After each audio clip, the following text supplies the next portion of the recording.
Ciidanka ilaalada kacaanka ee Iran ayaa shaaca ka qaaday goobo muhiim ah oo ay beegsadeen saraakiisha ciidanka ilaalada kacaanka ee Iran ayaa bayaan ay soo saareen ku sheegay duqeymaha cusub ee lagu qaaday Israa'iil ay bartilmaameedsadeen xarumaha maamulka militariga ee dhulka la haysto iyo warshadaha la xiriira kaabayaasha nukleerka ee koonfurta Dead Sea meesha loo yaqaano. Ciidanka ilaalada kacaanka ee Iran ayaa sheegay marka laga reebo diyaaradaha aan duuliyaha lahayn waxaan duqeymaha lagu adeegsaday yiraahdeen gantaalo ku shaqeeya shidaal adag oo casri ah. Dhowaan ciidanka Israa'iil ayaa ku dhawaaqay in ay ogaadeen wareeg cusub oo weeraro gantaalo ah oo ka imaanaya Iran. Ciidanka ilaalada kacaanka Iran ayaa shaaciyay waxaan bartilmaameedsanay warshadaha la xiriira kaabayaasha nukleerka ee Israa'iil. Baro luqadda Ingiriiska maanta adigoo kalsooni sare isku qabo. Hadda waxaa la joogaa xilli Ingiriisku uu noqday luqadda ugu muhiimsan ee lagu shaqaysto, waxna lagu barto, laguna safro adduunka oo dhan.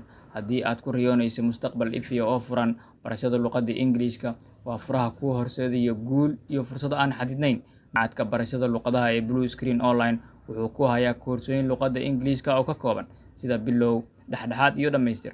Koorsooyinkan waxaa si xirfadaysan kugu baraya macallimiin xirfad leh, iyadoo xoogga lagu saarayo ku hadalka luqadda Ingiriiska si kalsooni leh, qorista iyo akhriska si habboon oo sax ah, maqalka iyo fahamka luqadda si qoto dheer, xirfadaha nolosha iyo shaqada ku saleysan.